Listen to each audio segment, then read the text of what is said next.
Assalamualaikum warahmatullahi wabarakatuh. Alhamdulillah sekali lagi bersama-sama dengan Ustazah Farida di dalam kelas tafsir. Tajuk kita pada hari ini ialah Surah Al-Kawthar. Apa khabar semua murid-murid? Ustazah harap dan Ustazah doakan agar semuanya berada di dalam keadaan sihat walafiat. Jadi sebelum kita mulakan pelajaran, mari bersama-sama kita membaca doa mula belajar.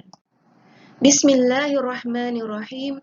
Allahumma ftah alaina hikmataka wanshur alaina min khazaini rahmatika ya arhamar rahimin. Rabbi shrah li sadri wa yassir li amri wahlul 'uqdatam min lisani yafqahu qawli. Rabbi zidni ilman warzuqni fahma. Amin. Semua orang dah bersedia? Mari kita mulakan pelajaran kita. Murid-murid, Surah Al-Kawthar merupakan salah satu surah di dalam juz yang ke-30. Al-Kawthar bermakna nikmat yang banyak. Ia merupakan surah yang ke-108 dan mengandungi 3 ayat. Bermakna surah Al-Kawthar adalah surah yang terpendek di dalam Al-Quran. Surah Al-Kawthar ini merupakan surah Makkiyah. Masih ingat tak apa makna Makkiyah? Betul, Makkiyah bermakna surah ini diturunkan di Mekah. Sebenarnya bagi Al-Kawthar terdapat 2 makna. Yang pertama, makna Al-Kawthar ialah nikmat yang banyak.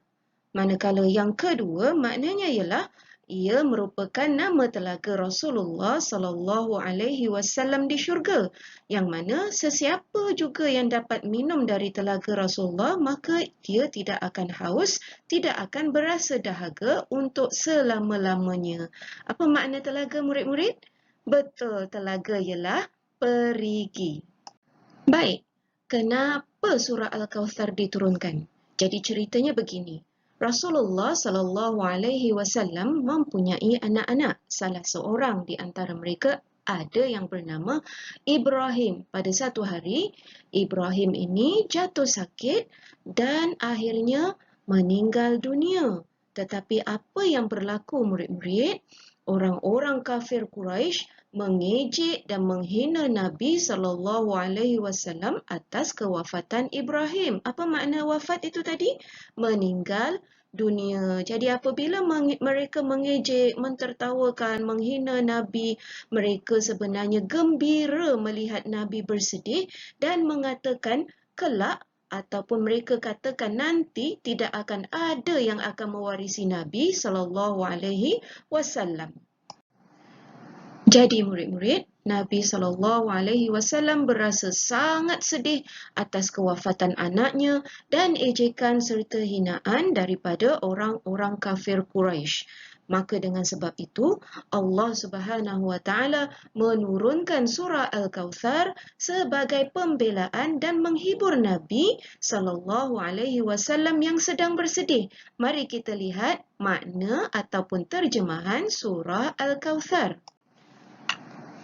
Surah Al-Kawthar. A'udzu billahi minasyaitonir rajim. Bismillahirrahmanirrahim.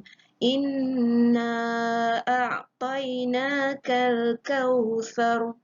Sesungguhnya kami telah mengurniakan kepadamu wahai Muhammad kebaikan yang banyak. Fasalli li rabbika wanhar. Oleh itu, kerjakanlah solat kerana Tuhanmu semata-mata dan sembelihlah kurban. Inna syani'aka huwal abtar. Sesungguhnya orang yang membenci engkau, dialah yang terputus dari rahmat Allah.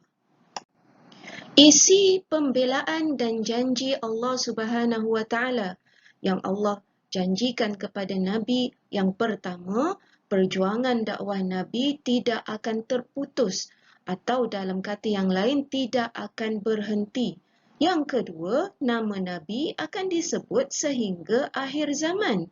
Dan yang ketiga, orang yang membenci Nabi akan terputus daripada rahmat Allah Subhanahu wa taala. Pengajaran yang dapat kita ambil daripada surah Al-Kawthar ialah yang pertama, nikmat yang Allah beri sangat banyak. Yang kedua, kita hendaklah selalu bersyukur kepada Allah Subhanahu wa taala. Murid-murid lihat di sini, Ustazah tebalkan perkataan bersyukur sebab Ustazah nak terangkan bagaimana cara kita bersyukur atau bagaimana caranya untuk kita menunjukkan rasa syukur kita. Cara menunjukkan kesyukuran. Murid-murid, apabila kita nak menunjukkan rasa bersyukur, ia mestilah dengan 3 perkara ini.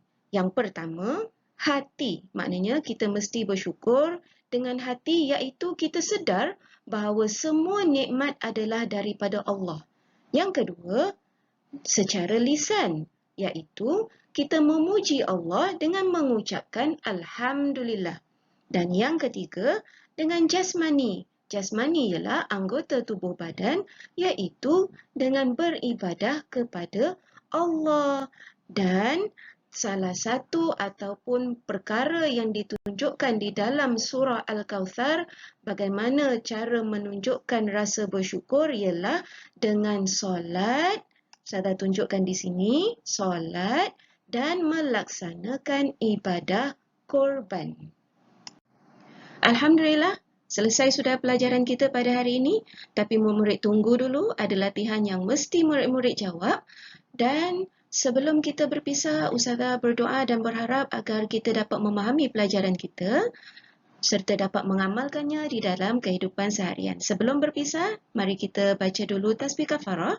Subhanakallahumma wa bihamdika asyhadu an la ilaha illa anta astaghfiruka wa atubu ilaik. Semoga kita jumpa lagi pada masa yang akan datang. Jaga diri, jaga kesihatan dan jangan lupa mengaji. Assalamualaikum warahmatullahi wabarakatuh. Sila jawab latihan. Murid-murid, ada 2 soalan yang murid-murid mesti jawab. Yang pertama, apakah yang dimaksudkan surah Makkiyah? Dan yang kedua, apakah makna Al-Kawthar? Murid-murid lihat dan perhatikan baik-baik pilihan jawapan yang ada. Jawab. Tulis nama dan tuliskan jawapan di dalam ruang komen di bawah. Selamat menjawab. Assalamualaikum.